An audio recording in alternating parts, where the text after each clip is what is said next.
Welcome to smart academic solution. আজকে আরেকটা on demand class নিয়ে এসেছি। দেখো, একটা সলিউশন জানতে চেয়েছে আমাদের এক শিক্ষার্থী।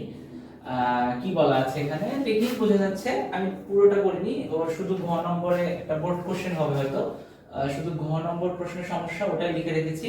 উদ্দীপক দেখে বোঝা যাচ্ছে যে একটা বস্তু এ 0.2 কেজি ভরের, এটি ভূমি থেকে 120 মিটার উঁচুতে আছে, উপর থেকে একে ছেড়ে দেওয়া হলো। আর অপর একটা বস্তু বি, এটা ভূমি থেকে 30 মিটার পার সেকেন্ড বেগে উপরের দিকে নিক্ষেপ করা হলো।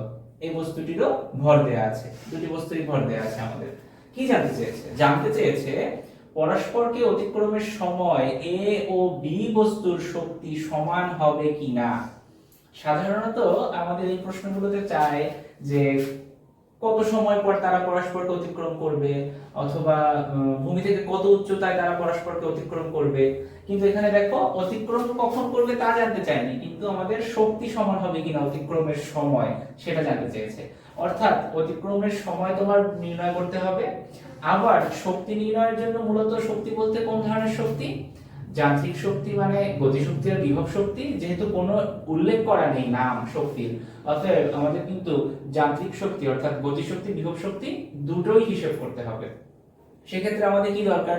ভূমি থেকে উচ্চতা দরকার, উপর থেকে গতিশীল হয়ে যখন নিচে নামবে উপর থেকে কতটা নিচে নামলো সেটাও জানা দরকার। মানে আমাদের কিন্তু অনেক বেশি করতে হবে। এটা আমার মনে হয় 8 মার্কসের কোশ্চেন হলে ঠিক ছিল। তোমাদের কেন এত কষ্ট দেয় বোর্ড থেকে আমি জানি না। দেখে ফেলি, দ্বিতীয় অধ্যায় এবং চতুর্থ অধ্যায়ের কম্বিনেশনে একটা চমৎকার গাণিতিক সমস্যা এটা। আমরা যারা বেসিকটুকু পারি, এরপরে মানে সাধারণত এটা পারি আমরা। দ্বিতীয় অধ্যায় চতুর্থ অধ্যায় দুইটা অঙ্ক আলাদা আলাদা ইন্ডিভিজুয়ালি তোমরা করো, এখানে দুটো একসাথে দিয়ে দিয়েছে। ও মূলত জানতে চেয়েছে শর্টকাট করা যায় কিনা, ও হয়তো একটা বড় সলিউশন পেয়েছিল। এটা আসলে খুব একটা শর্টকাট করার সুযোগ নেই, কারণ প্রথমত আমাদের সময় নির্ণয় করতে হবে, অতিক্রমের সময়, এবং অতিক্রমের সময় ভূমি থেকে কত উঁচুতে আছে, কতটা উঁচুতে গেল, উপর থেকে কতটা নিচে নামলো, মানে আমাদের অতিক্রান্ত দূরত্ব, সময় সব বের করে তারপরেই কিন্তু সলিউশনটা করতে হচ্ছে। দেখি কতটা শর্ট করা যায়। প্রথমত আমরা কি করব, এই ধরনের ম্যাথ করতে গেলে আমরা সময় নির্ণয় করব, এবং সময় নির্ণয় করতে গেলে কি করতে হয়, সাধারণত অতিক্রান্ত দূরত্বের সমীকরণ তৈরি করব। দুইটা বস্তুর জন্যই অতিক্রান্ত দূরত্বের সমীকরণ বের করব, এবং অতিক্রান্ত দূরত্বের সমীকরণ থেকে আমাদের ওদের উচ্চতা বা ভূমি থেকে কতটুকু উঁচুতে গেল, উপর থেকে কতটা নিচে নামলো সেগুলো বের করব। তাহলে কিভাবে করতে পারি, চলো সমাধান। তাহলে আমরা ধরে নেই যে বস্তুদ্বয় t সময় পর x উচ্চতায় পরস্পরকে, বা ভূমি থেকে x উচ্চতায় পরস্পরকে অতিক্রম করবে। তাহলে ধরি a ও b বস্তুদ্বয় t সময় পরে x উচ্চতায় পরস্পরকে, x উচ্চতায়, বা তুমি যদি ভূমি থেকে উচ্চতা h ধরতে চাও h ধরতে পারো, t সময় পরে h উচ্চতায় পরস্পরকে অতিক্রম করবে।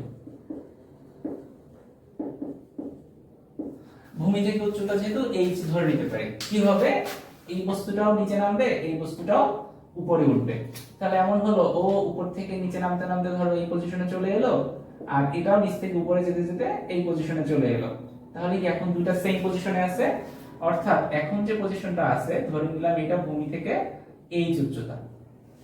যদি ভূমি থেকে সে h উচ্চতা নিচে নামে, সরি h উচ্চতা উপরে থাকে, এই অবস্থানটা ক্রসিং পয়েন্ট যেটা, এটা যদি ভূমি থেকে h উচ্চতায় হয়, তাহলে এই b বস্তুটা ভূমি থেকে h পরিমাণ উঁচুতে উঠলো, আর b বস্তুটা যদি h পরিমাণ উঁচুতে ওঠে, এই বস্তুটার উপর থেকে কতটুকু নামলো, 30 h।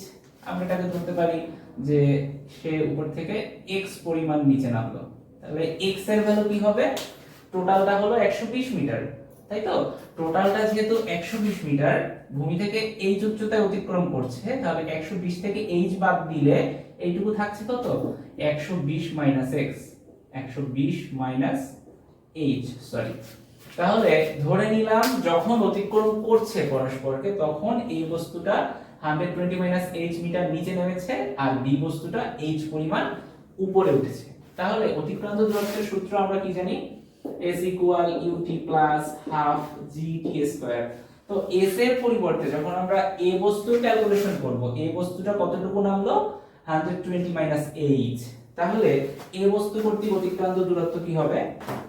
a বস্তু কর্তৃক অতিক্রান্ত দূরত্ব ধরে নিলাম s a ধরতে পারি, s a equal ut plus half gt square. Plus কেন? কারণ বস্তুটি অভিকর্ষের প্রভাবে উপর থেকে নিচের দিকে নামছে, সবগুলো সেম ডিরেকশনে।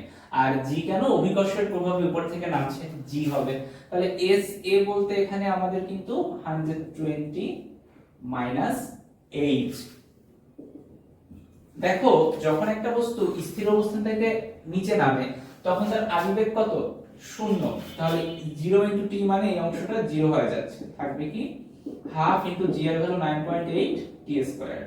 তাহলে আমরা h টাকে রেখে অথবা h টাকে সাইড চেঞ্জ করে ওপাশে নিয়ে যাই, বাকিগুলো এদিকে নিয়ে আসি। h সাইড চেঞ্জ করে ওই পাশে গেলে h হয়ে যাচ্ছে প্লাস ইকুয়াল, দেখো 120 এখানে থাকলো। এই অংশটা যদি এদিকে আনি, সাইড চেঞ্জ করি, তাহলে কি হবে?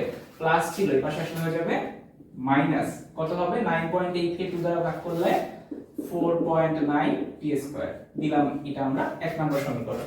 এটা হলো এই বস্তুর অতিক্রান্ত দূরত্ব। আবার v বস্তুটা কি করবে? নিচ থেকে উপরে উঠবে। তাহলে v বস্তুর অতিক্রান্ত দূরত্ব ধরে নিলাম sb ইকুয়াল ut, প্লাস হবে না মাইনাস হবে বলো তো? অভিকর্ষের বিপরীত দিকে সে উপরে উঠছে, অর্থাৎ এখানে আমাদের সূত্র হয়ে যাবে minus s equal ut minus half g t square. তাহলে এই ক্ষেত্রে সে কতটা দূরত্ব অতিক্রম করলো? এই উচ্চতায় অতিক্রম করবে, অর্থাৎ এই উচ্চতা উঠবে। sb এর ভ্যালু হলো h। আদিবেগ কত হবে? দেখো বস্তুটিকে 30 মিটার পার সেকেন্ড বেগে উপরে নিক্ষেপ করা হয়েছিল, উদ্দীপকে দেয়া আছে। তাহলে আদিবেগ u ইকুয়াল হয়ে গেল 30 t মাইনাস হাফ, g এর ভ্যালু হলো 9.8 t স্কয়ার। তাহলে কি থাকছে? h equal 30 t minus 4.9 t square. এটা আমাদের b বস্তুর অতিক্রান্ত দূরত্ব। এবার 1 নম্বর এবং 2 নম্বর ইকুয়েশন যদি আমরা পর্যালোচনা করি, কি হয়? এটার বাম পক্ষে h, এটার বাম পক্ষেও h, সেম ভ্যালু। বাম পক্ষ যদি সমান হয় আমরা ডান পক্ষ সমান লিখতে পারি। তাহলে 1 ও 2 থেকে কি লেখা যায়? 1 ও 2 থেকে লেখা যায় এটা ডান পক্ষ ইকুয়াল এটা ডান পক্ষ, 30t minus 4.9 t square equal হবে 120 মাইনাস 4.9 t স্কয়ার। দেখো 4.9 t স্কয়ার সেম, কাটাকাটি চলে গেল। তাহলে এখানে থাকছে আমাদের 30t ইকুয়াল 120, সুতরাং t ইকুয়াল থাকছে কত? 4 সেকেন্ড। অর্থাৎ ভূমি থেকে যখন সে এই উচ্চতায় পরস্পরকে অতিক্রম করবে তখন কত সময় হবে? 4 সেকেন্ড বা 4 সেকেন্ড সময় পরে। অর্থাৎ এটাকেও ছেড়ে দেওয়া হলো, এটাকেও একই সাথে উপরে নিক্ষেপ করা হলো, 4 সেকেন্ড পরে এরা পরস্পরকে অতিক্রম করবে।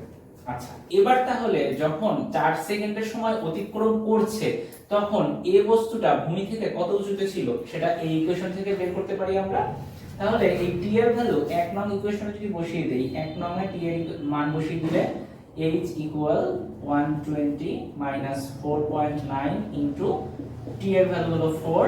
দেখো আমাদের সূত্র ছিল t স্কয়ার, তাহলে 4 স্কয়ার। কি হবে ক্যালকুলেশন করলে?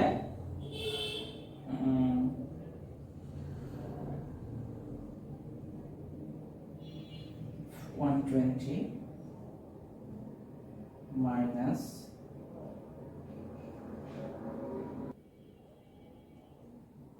41.6 মিটার। তাহলে সুতরাং h ইকুয়াল হলো 41.6 মিটার। অর্থাৎ যখন পরস্পরকে অতিক্রম করবে তখন এই বস্তুটা এই ভূমি থেকে কত উঁচুতে থাকবে? 41.6 মিটার। তাহলে উপর থেকে সে কতটা নামলো? টোটাল যেহেতু 120 মিটার, 120 থেকে 41.6 বিয়োগ করে দিলে যেটা থাকে সে উপর থেকে অতটুকু নিচে নেমেছে, তাই তো? তাহলে এটা হবে আমাদের ওই x এর ভ্যালু। আর b বস্তুটি দেখো এই যে sb, এই যে b এর ইকুয়েশন, ভূমি মানে নিচ থেকে যে বস্তুটাকে নিক্ষেপ করা হলো পরস্পরকে অতিক্রমের সময় সে কতটা উপরে ছিল ভূমি থেকে।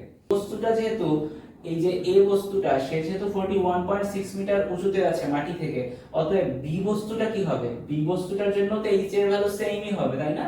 তাহলে অতিক্রমের সময় a বস্তুটাও ভূমি থেকে 41.6 মিটার উঁচুতে ছিল আর বি বস্তুটাও 41.6 মিটার উচ্চতায় ছিল। এবার আমরা যদি শক্তির মান হিসেব করতে চাই, শক্তি দেখো এই বস্তুর জন্য শক্তি কি হবে, আমরা জানি শক্তি কি, এই বস্তুর শক্তি মোট শক্তি হলো ইপি প্লাস ইকে। হ্যাঁ, ইপি মানে কি, ইপি মানে হলো mgh আর ইকে মানে হলো mgx। তো আমরা এই ইকে ইকুয়াল mgx কিভাবে লিখলাম আশা করি জানো সবাই। তারপর হাফ mv স্কয়ার থেকে কিভাবে mgx হলো পরন্ত বস্তুর বেলায় এটা প্রযোজ্য, প্রয়োজনে আমার ওই চতুর্থ অধ্যায়ের যান্ত্রিক শক্তি লেকচারটা একটু দেখে নিতে পারো। আমরা চাইলে এখান থেকে mg কমন নিতে পারি। হ্যাঁ, mg কমন নিলে কি থাকবে, mg যদি কমন নেই তাহলে থাকবে h প্লাস x। আমরা কিন্তু এটা শর্টকাটেও লিখে ফেলতে পারি, আমাদের কিন্তু এতগুলো লাইন না লিখে আমরা যদি ea ইকুয়াল এভাবে লিখি, যেহেতু এটা অনেক বড় অঙ্ক অতএব আমরা চাইলে এটুকু শর্টকাট করতে পারি। এই বস্তুর জন্য দেখো আমি কিন্তু এখানে সাইড নোটগুলো লিখিনি কি কি দেয়া আছে, খেয়াল ছিল না, তোমরা কিন্তু অবশ্যই লিখে নিবে।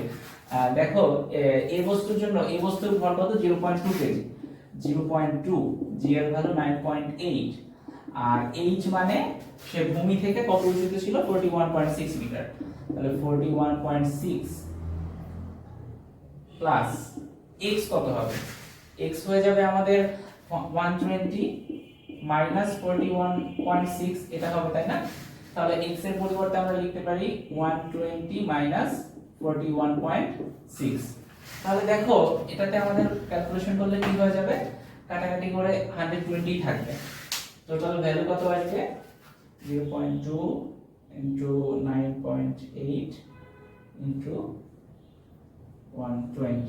তাহলে আমাদের এই বস্তুর জন্য শক্তি হবে 235.2 জুল। এটা হলো আমাদের পরস্পরকে অতিক্রম করার সময় এই বস্তুর মোট শক্তি বা এই বস্তুর শক্তি। এবার তাহলে কি করব, এবার নির্ণয় করব বি বস্তুর শক্তি। EB ইকুয়াল কি হবে mgh প্লাস, এখানে কিন্তু আমাদের mgx সূত্রটা অ্যাপ্লিকেবল হবে না, এখানে কি করতে হবে হাফ m v স্কয়ার, এই সূত্রটা অ্যাপ্লাই করতে হবে। ওকে, এখন এই m এর ভ্যালুটা তুমি চাইলে কমন নিতে পারো অথবা আলাদা আলাদা বসিয়ে দিতে পারো। m এর ভ্যালু কত, m এর ভ্যালু হলো b বস্তুর জন্য 1.913, g মানে 9.8, h মানে সে ভূমি থেকে কত উচ্চতে ছিল, অবশ্যই ভূমি থেকে 41.6 মিটার উচ্চতে ছিল, 41.6 প্লাস হাফ 1.913 ইনটু v স্কয়ারের পরিবর্তে কি লিখব u স্কয়ার মাইনাস 2gh, এটা হয়ে যাবে u স্কয়ার মাইনাস 2gh। তাহলে ক্যালকুলেশন করলে আমাদের কি আসবে, এখানে চাইলে এই পাশে ক্যালকুলেশন করে ফেলতে পারি আমরা, 1.913 into 9.8 into 41.6 এটা হচ্ছে 779.89 প্লাস দেখো এই অংশটা 1.913 divided by 2, এটা হয়ে যাচ্ছে 0.9565, 0.956, তাহলে 0.96। এবং এখানে ইউ স্কয়ার মানে বি বস্তুটির আদিবেগ, বি বস্তুটিকে কত 30 মিটার পার সেকেন্ড বেগে নিক্ষেপ করা হয়েছে, তাহলে এটা হবে 30 square minus 2 into 9.8 into h মানে কি, আমরা কোন অবস্থানের h চাচ্ছি, ভূমি থেকে উচ্চতা ছিল h, তাহলে এটা হয়ে যাচ্ছে 41.6, 41.6। তাহলে ক্যালকুলেশন করলে এটা কি হয়ে যাবে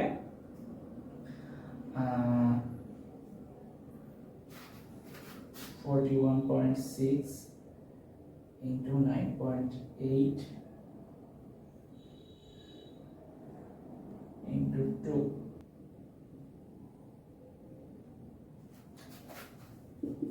এটা চলে আসছে 897.14 জুল। অর্থাৎ আমরা কি দেখতে পাচ্ছি, যখন এ এবং বি দুটো বস্তু পরস্পরকে অতিক্রম করছে তখন কিন্তু তাদের মোট শক্তির পরিমাণ সেম হচ্ছে না, তাদের কিন্তু শক্তির মান সমান হচ্ছে না।